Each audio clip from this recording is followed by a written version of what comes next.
Opposed to Civil War by S.C. Turnbo. The author of these stories heard Claib Briggs, who was a member of the 14th Arkansas Confederate Regiment and lived in Crockett Township in Marion County, Arkansas, say that while he was serving in the Army east of the Mississippi River, he knew of a soldier in the Confederate Army who lived in Tennessee that refused to fight in battle. He said that he was opposed to war, and it was not proper for the people of the United States to fall out with each other and war among themselves. He informed the officer that he was willing to drive a team or do any other work in the Army except fighting.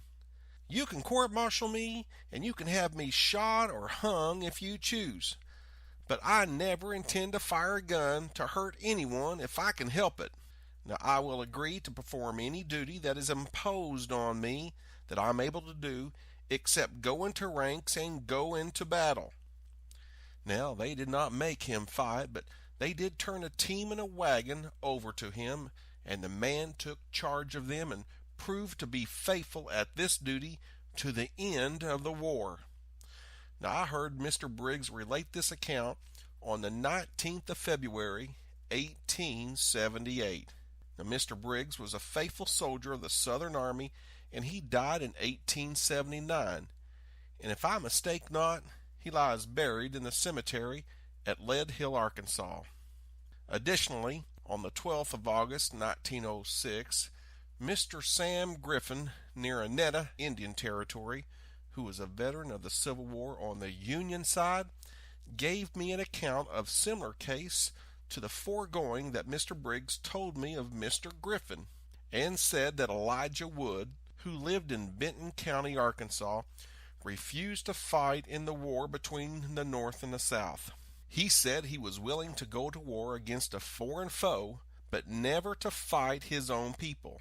He said the people of the United States should live as one family and not go to war with each other, and he refused to enlist on either side willingly. But after the war had progressed a while, he was forced into the Southern side. Said he, "You can force me to join, but you can't make me fight, for I will neither fight for nor against the people of the North and the South." Now, one day the command of Southern men that Woods belonged to encountered a command of Federals, and during the engagement Wood was made to stay in the ranks during the fight, but he said, "I loaded and shot just like the others did, but I took care to elevate the muzzle of my gun high enough so the balls would pass over the heads of the opposing forces."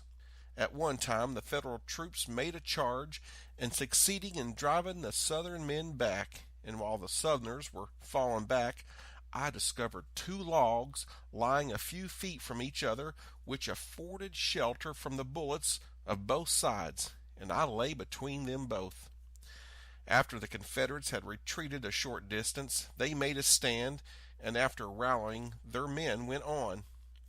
The Federals come up to where I lay between the logs, and I surrendered to them, and after telling them how it was with me, the officer informed me that if I did not want to fight for the South, they would not hold me a prisoner of war, and if I wished not to fight for the North, they would send me north, but in either case I must take an oath of allegiance to the government of the United States, which I did, and went on my way up north.